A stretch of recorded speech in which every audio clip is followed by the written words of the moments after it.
Got a wild edible today. This is a prickly pear. It's a southwest variety. The pads are slightly larger than my hands. This is this year's growth. It's starting to fill out some. Let's see if I can touch it without getting pricked. Anyway, starting to get thicker. Again, always identify anything before you ever put it in your mouth. But these things are eaten all over the place in the Southwest and in Mexico and probably regions further south. Very good for people with diabetes, so I hear. I don't know all the details. I'm not going to attempt to go into those details, but look up prickly pear in your books. Here's some flowers. Got a couple of pollinators in there right now. These things will turn into fruit. The fruit, and they'll get a little bit fatter, and they'll turn kind of a purplish color. The fruit is mildly strawberry in flavor. Sometimes even better than that, but generally these are pretty mild. You can see the fruit sometimes in grocery store markets. You can see these pads in markets that cater to Hispanics. They go by the name of nopales or nopalitos, either way. And these are sometimes called tuna, just like we would spell the fish tuna. But in here, I also have some varieties of peppergrass in the same family as shepherd's purse.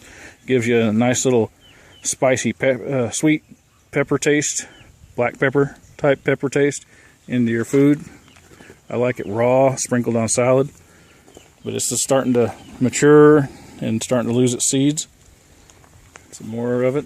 This is our native variety of prickly pear, Indian fig, from here in Oklahoma. And there's a little critter that gets on them that looks kind of like a stink bug.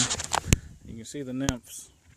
I just squashed a few of them, and they're kind of reddish. They'll turn grayish black and then turn kind of brown. But I see if I can get a picture of that one on into that leaf right there. I try to kill them when I can because they really splotch up my prickly pear, and so I constantly have to battle those things. I have an assassin beetle that's taken up residency here, and it looks like one of those guys, kind of, but its body's a little more, it's a little bigger. I let him needle as many of as he can, but I also try to kill them. These guys didn't do too good this last winter. That's some of the dead growth. Some of my Southwest variety suffered from the winter also, but I got plenty of fresh growth. And if you're picking them, you want to pick the ones that are the freshest pads. This is last year's growth. You could eat it, but it's going to get woodier. This is more tender. You can cook them, slice them up. First you got to get rid of all the spikes. There's little bitty hairy type spines right there above my finger.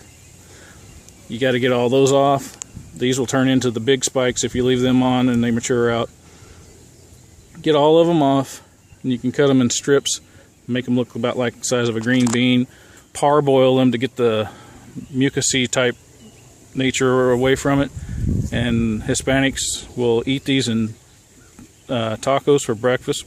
They'll scramble, once they parboil them a couple of times, get rid of that slimy stuff. They will then scramble eggs with them and then eat them in fresh tortillas and have them for breakfast. Extremely good for you. So anyway, hold on.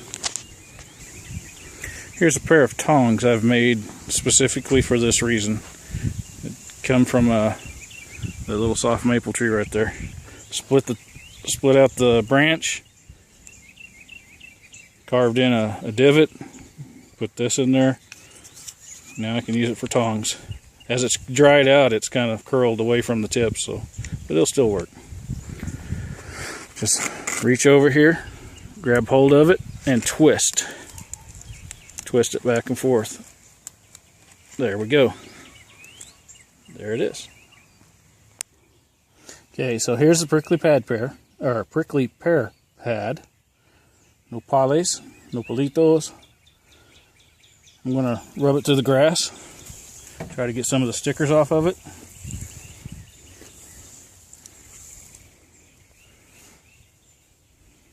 Yeah. So-so. So-so. Just got my Mora 510 the other day. I'm going to give it a try. So, take off all the little spines. This is not a quick food.